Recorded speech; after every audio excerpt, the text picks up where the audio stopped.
সংখ্যালঘুদের নিরাপত্তা নিশ্চিত করতে না পারলে মন্ত্রিত্ব ছেড়ে দেবেন বলে মন্তব্য করেছেন ধর্মমন্ত্রী কাজী শাহ মোফাজ্জল হোসেন কায়কোবাদ।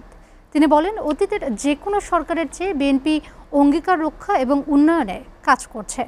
বিঘ্নতা ছাড়াই সুষ্ঠুভাবে এবছর হজ কার্যক্রম পরিচালিত হচ্ছে বলেও জানান ধর্মমন্ত্রী। সোমবার সচিবালয়ে Bangladesh secretariat reporters forum BSRF সংলাপে এসব কথা বলেন তিনি। তাশরিক সঞ্চয়ের প্রতিবেদন।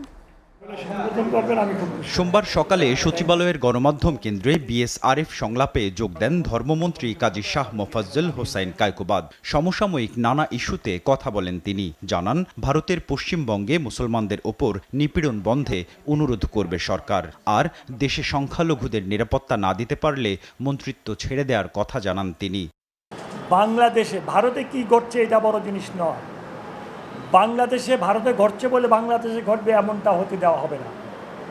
প্রয়োজন বোধে মন্ত্রিত্ব ছেড়ে দেব, কিন্তু এখানে কোনো সংখ্যালঘুদের উপরে কোনো অন্য ধর্ম অবলম্বীদের উপর অত্যাচার, অবিচার, জুলুম, নির্যাতন সহ্য করব না ইনশাআল্লাহ।